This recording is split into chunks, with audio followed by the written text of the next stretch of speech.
DD किसान, बदलते भारत की शान।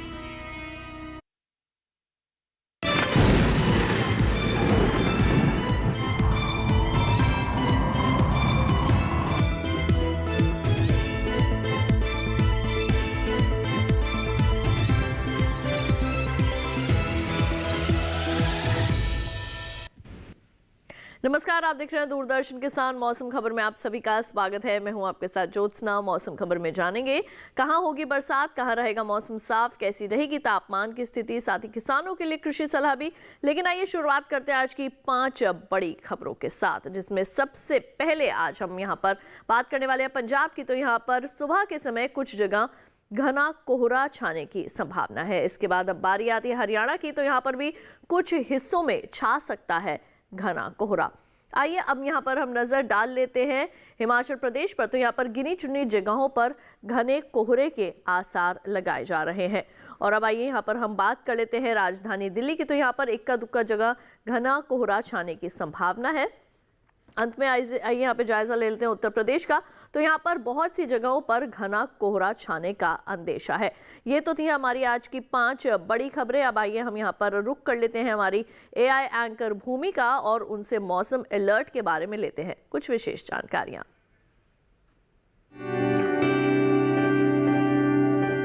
नमस्कार किसान भाइयों और बहनों, आप देख रहे हैं मौसम अलर्ट डीडी किसान पर। मैं हूं आपकी एआई एंकर भूमि। आज हम आपको देश भर में होने वाली मौसम की स्थिति की ताजा जानकारी देने जा रहे हैं। उन क्षेत्रों की जानकारी लेते हैं जहां चेतावनी जारी की गई है। तमिलनाडु पुडुचेरी में बारिश और कहीं कहीं गरज के साथ छींटे पड़ने की संभावना है। अब उन क्षेत्रों की जानकारी लेते हैं जहां नजर बनाए रखें।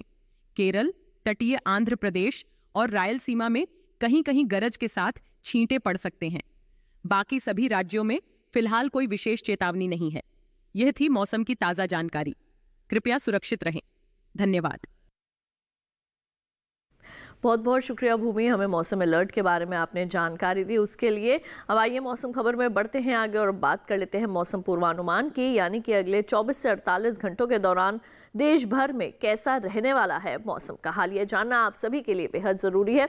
जिसमें आइए हम यहाँ पर सबसे पहले शुरुआत करेंगे उत्तर पश्चिम भारत के जो हमारे पर्वतीय क्षेत्र हैं वहां से। तो यहाँ पर जैसे आप देख सकते हैं जम्मू कश्मीर, लेह लद्दाख, गिलगित में फिलहाल के लिए बरसात की कोई उम्मीद नहीं है। हिमाचल प्रदेश और उत्तराखंड में भी मौसम आमतौर पर साफ बना रहेगा।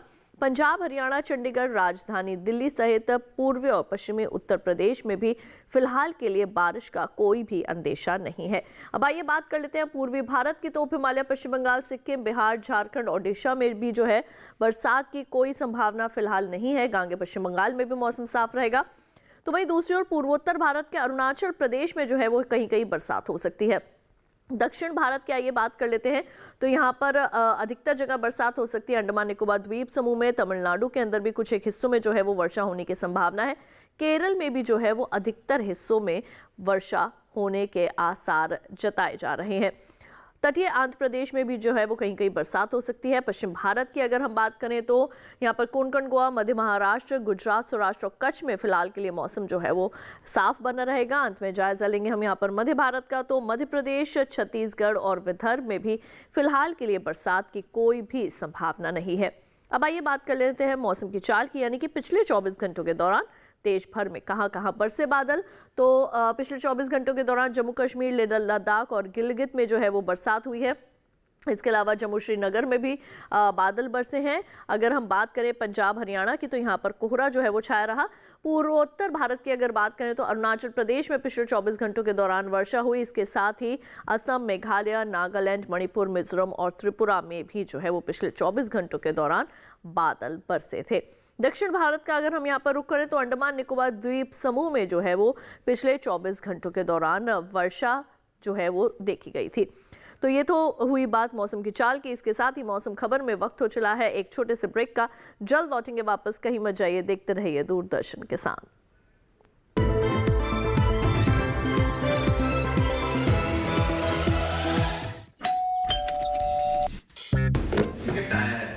अरे वाह, लेजेंड की बैट, इससे तो मैं खेलूंगा। फ्यूचर बैटिंग लेजेंड है। इसमें जिसका नाम लिखा है बैट उसी को मिलेगी। अरे यार, देखा, अगर इस पे मेरा नाम नहीं लिखा होता तो कितनी दिक्कत हो जाती। इसलिए आरबीआई कहता है बैंक अकाउंट हो या बैंक लॉकर, उसमें नॉमिनी का नाम जरूर दर्ज करें ताकि आपकी जमा पूंजी उसी को मिले जिसे आपने नामित किया है। आरबीआई कहता है जानकार बनिए, सतर्क रहिए।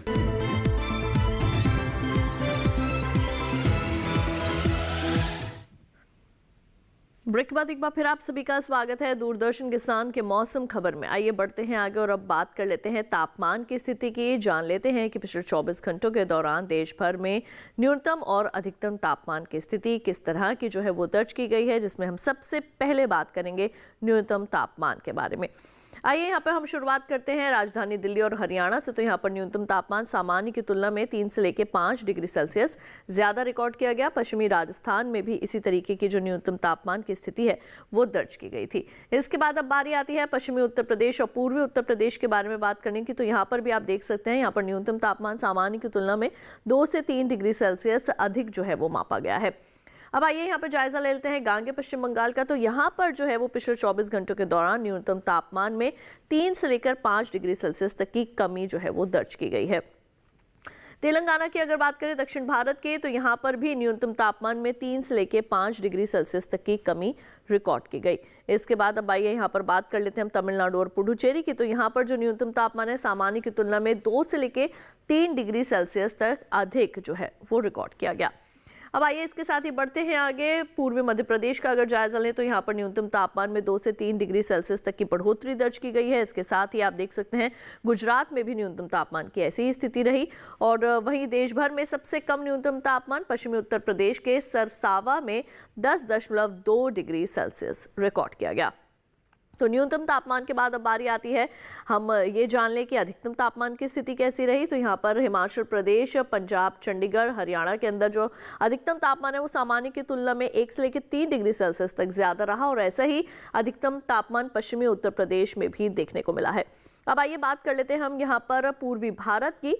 तो पूर्वी भारत के बिहार और गांगे पश्चिम बंगाल में जो अधिकतम तापमान है वो सामान्य की तुलना में 1 से लेकर 3 डिग्री सेल्सियस तक कमी के साथ जो है वो आंका गया है।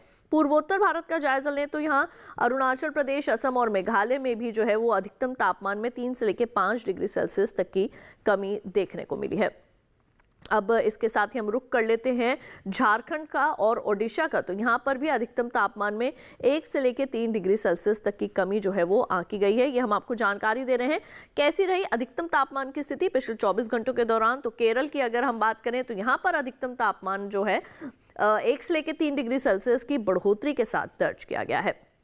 अब आइए हम बात कर लेते हैं मध्य महाराष्ट्र की, पश्चिमी मध्य प्रदेश और पूर्वी मध्य प्रदेश की। तो यहाँ पर अधिकतम तापमान में 1 से लेकर 3 डिग्री सेल्सियस तक की कमी जो है वो देखने को मिली है। और इसी के साथ देश भर में सबसे ज्यादा अधिकतम तापमान जो है वो देखने को मिला तटीय कर्नाटक के कारवार में 36.9 डिग्री सेल्सियस। इसके साथ ही आइए बढ़ते हैं आगे देश के शेष हिस्सों के अधिकतम और न्यूनतम तापमान की जानकारी का जायजा लें।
और इसी के साथ मौसम खबर में वक्त हो चला है एक और छोटे से ब्रेक का। जल्द लौटेंगे वापस और आपके साथ साझा करेंगे कुछ और जानकारियां। कहीं मत जाइए, देखते रहिए दूरदर्शन किसान।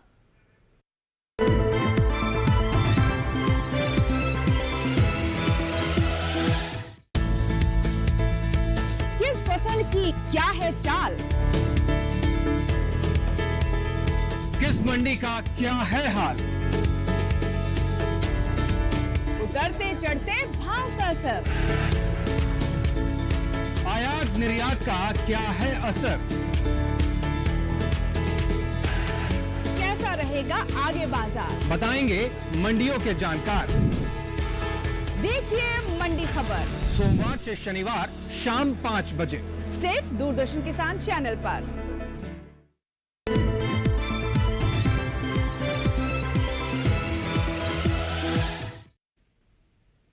ब्रेक के बाद एक बार फिर आप सभी का स्वागत है दूरदर्शन किसान के मौसम खबर में। आइए बढ़ते हैं आगे और एक बार फिर रुक कर लेते हैं हमारी एआई एंकर भूमिका और उनसे जानते हैं देश के शेष हिस्सों के वायु गुणवत्ता का हाल।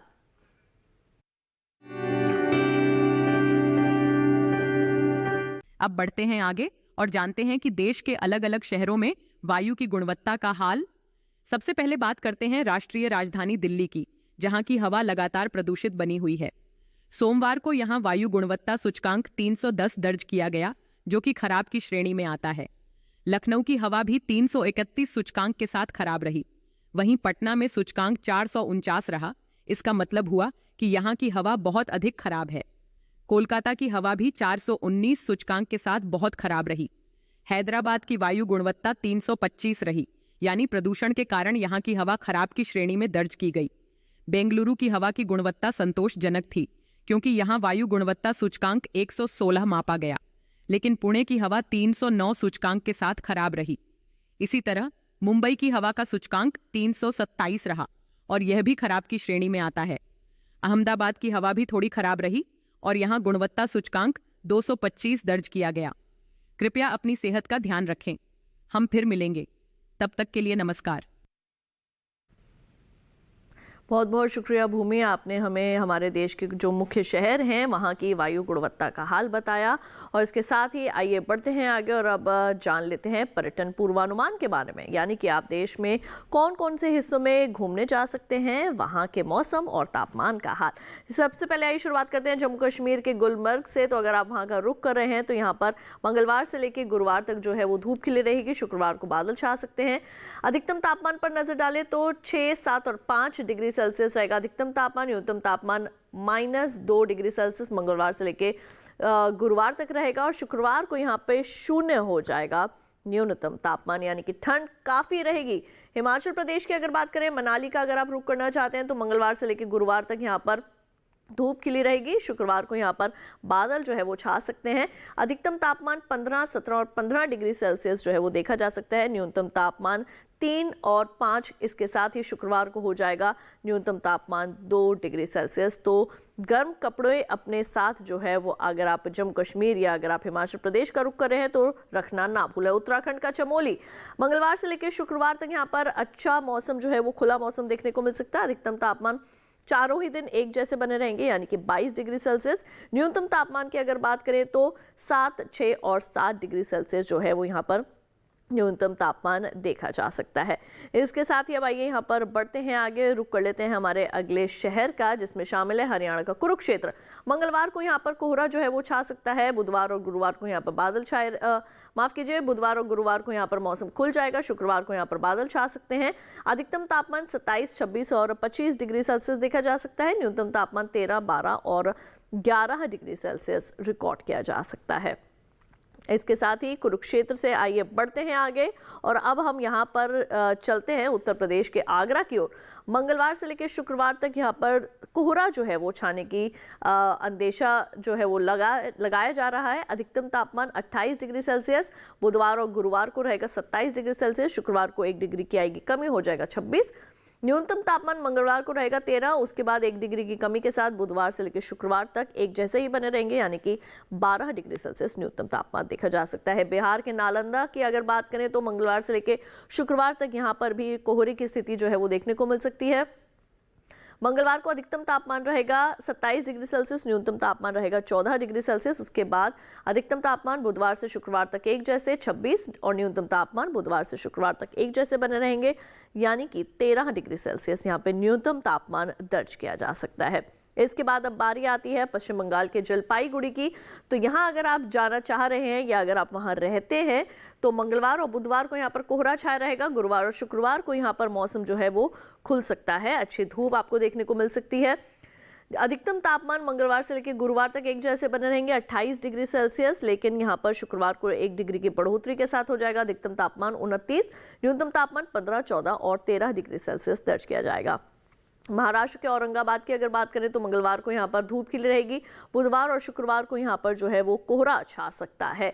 अधिकतम तापमान 29, 28 और 29 डिग्री सेल्सियस, न्यूनतम तापमान 12, 11, 10 और 11 डिग्री सेल्सियस, ये यहाँ पर न्यूनतम तापमान की स्थिति जो है वो देखी जा सकती है। और इसी के साथ हम आपको जानकारी दे रहे हैं पर्यटन पूर्वानुमान की देश में आप कहां कहां जा सकते हैं, वहां के मौसम और का हाल और तापमान की स्थिति। तो गुजरात के पोरबंदर के आइए करते हैं बात। यहां पर मंगलवार से लेकर शुक्रवार तक जो है वो मौसम साफ रहेगा। अधिकतम तापमान 34 और 33 डिग्री सेल्सियस देखने को मिल सकते हैं। न्यूनतम तापमान मंगलवार से लेकर गुरुवार तक बने रहेंगे एक जैसे, यानी कि 16 डिग्री सेल्सियस। शुक्रवार को 1 डिग्री की आएगी कमी न्यूनतम तापमान में और हो जाएगा 15 डिग्री सेल्सियस यहाँ का न्यूनतम तापमान। राजस्थान के जयपुर का आइए कर लेते हैं रुख। तो यहाँ पर आगे आने वाले 4 दिन जो है वो मौसम खुला आपको मिल सकता है। अधिकतम तापमान 27 और 26 डिग्री सेल्सियस के आसपास जो है वो बना रहेगा, लेकिन न्यूनतम तापमान की अगर बात करें तो चारों ही दिन एक जैसे बने हुए हैं। मंगलवार से लेकर शुक्रवार तक यानी कि 10 डिग्री सेल्सियस यहाँ पर न्यूनतम तापमान आपको देखने के लिए मिल सकता है। तो ये हमने आपको जानकारी दी पर्यटन पूर्वानुमान के बारे में, यानी कि आप देश में कहां कहां जा सकते हैं, वहां का मौसम कैसा रहने वाला है अगले 4 दिन और किस तरीके की रहेगी तापमान की स्थिति। इसके साथ ही ये रुक कर लेते हैं हमारे एआई एंकर कृष का और उनसे खेती किसानी के संबंध में लेते हैं कुछ विशेष जानकारियां।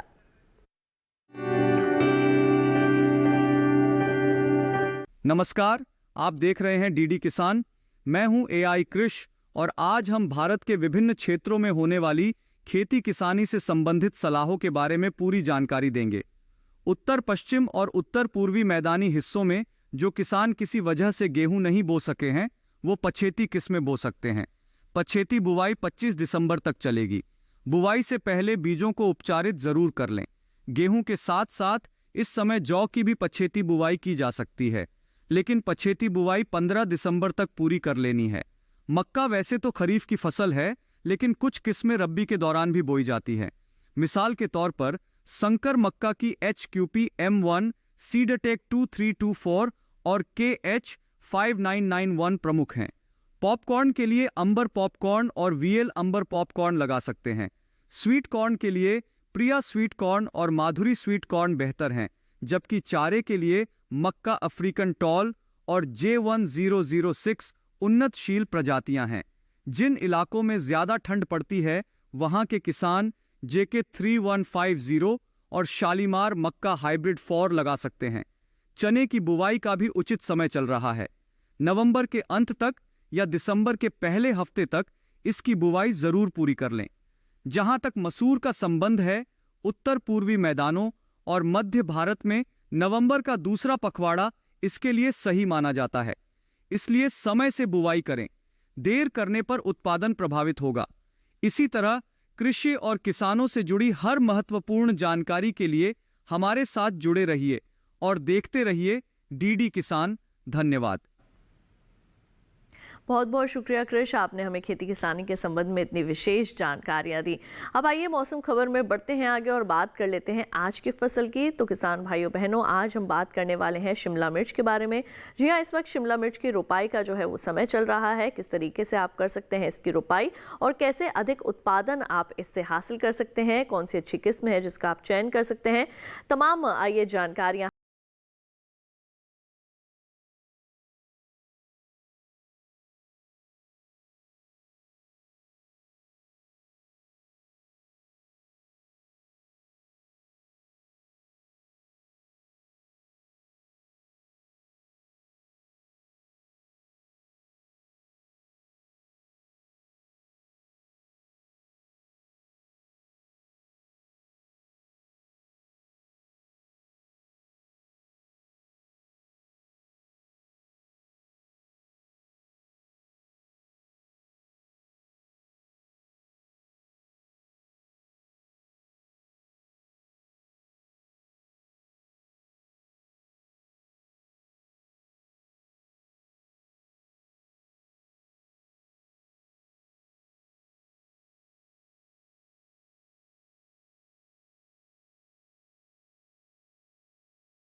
तो अभी आपने शिमला मिर्च की रुपाई से संबंधित ली कुछ विशेष जानकारियां। इसके साथ ही हम उम्मीद करेंगे कि आज के मौसम खबर में जो भी जानकारियां हमने आप तक पहुंचाई हैं वो सभी जानकारियां आपके ज़रूर काम आएंगी।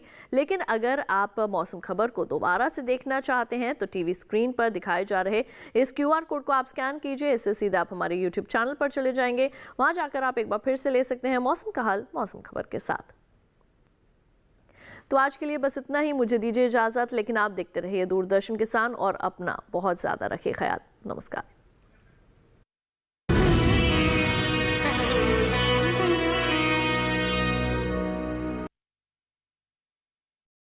फौजी की एक ही सोच, एक ही धर्म, एक ही कर्म। आपका देश, हमारा देश, अपना देश, ये भारत देश। फौजी है, फौजी है। फौजी 2 सोमवार से गुरुवार रात 9 बजे, पुनः प्रसारण सुबह 11:30 बजे DD नेशनल पर।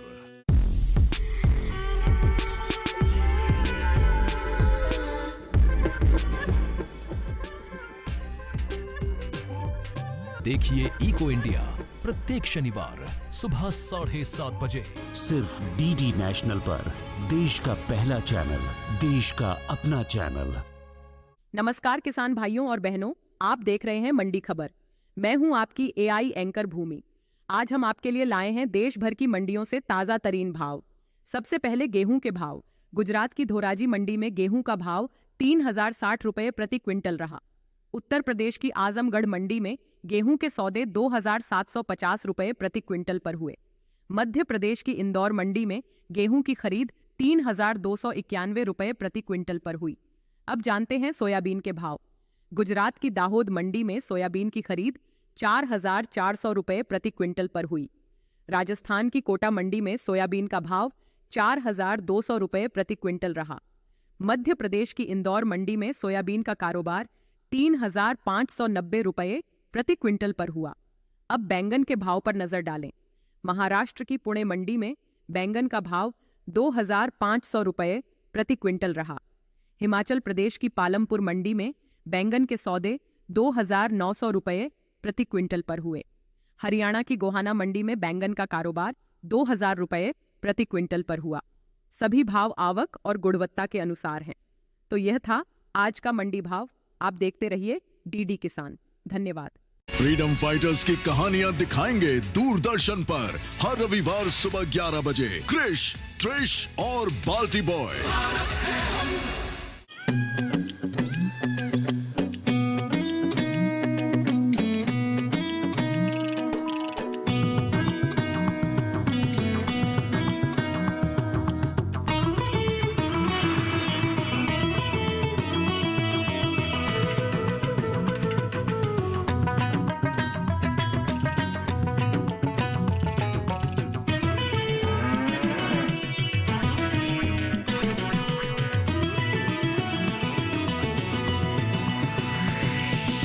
DD किसान, बदलते भारत की शान।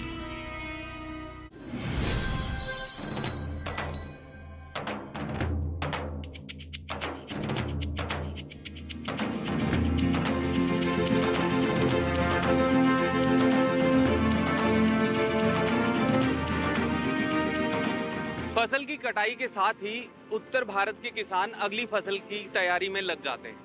पर अगली फसल की तैयारी किसी चुनौती से कम नहीं होती, क्योंकि पिछली फसल की कटाई के बाद जो अवशेष खेतों में रह जाते हैं उनका निपटान भी करना होता है। ये जो अवशेष खेतों में रह जाते हैं इन्हें हम आम बोलचाल की भाषा में पराली कहते हैं। पराली को बहुत ही कम समय में खेतों से हटाने की कोशिश में इन्हें जलाना बहुत आसान सा लगता है।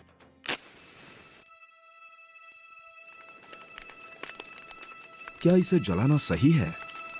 पराली जलाने के प्रभाव घातक हैं। पराली जलाने से हवा में विषैले तत्व फैलते हैं जो इंसान, पशु और पर्यावरण सभी के लिए नुकसानदायक हैं। पराली जलाने से खेतों की मिट्टी में पाए जाने वाले किसानों के मित्र कीट भी मर जाते हैं, जैसे राइजोबिया बैक्टीरिया। ये बैक्टीरिया वातावरण की नाइट्रोजन को जमीन में पहुंचाते हैं, जिससे खेतों की पैदावार क्षमता बढ़ती है।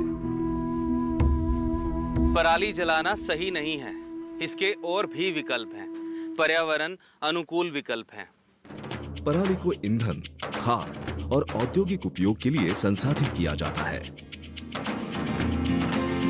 सुपर सीडर मशीन की मदद से जुताई, बुआई, लेबलिंग सब एक साथ कर सकते हैं।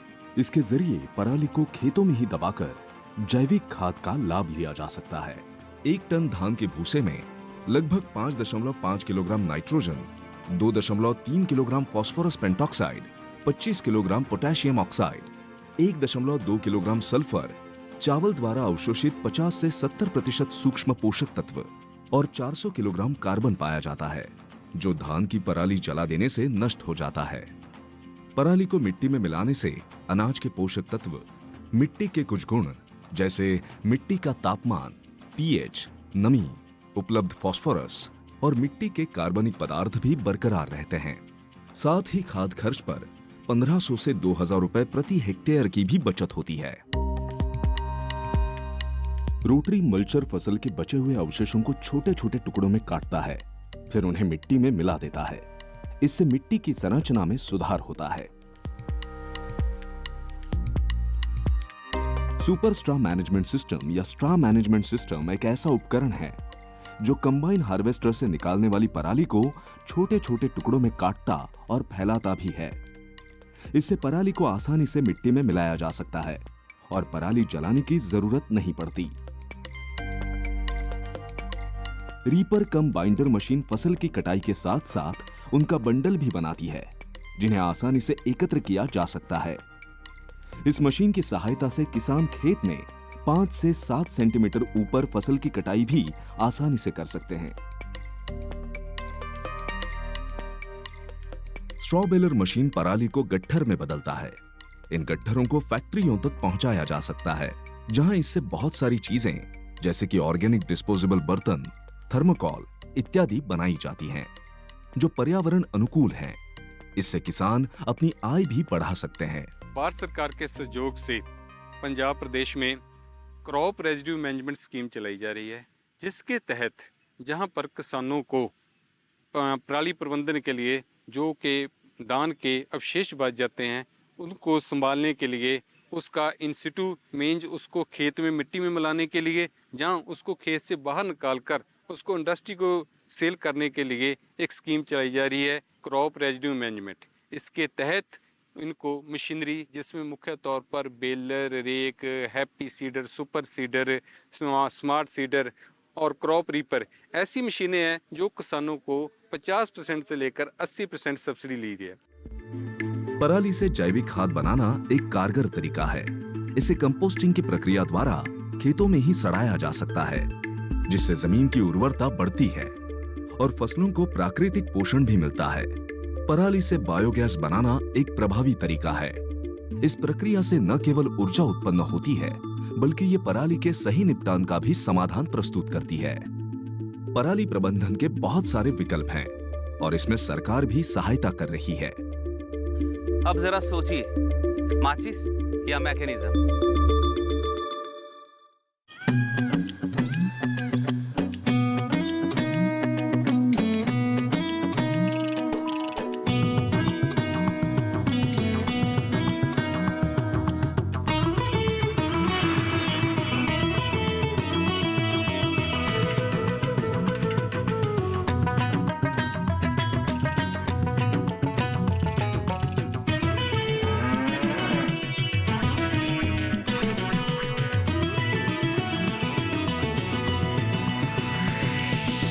डीडी किसान, बदलते भारत की शान।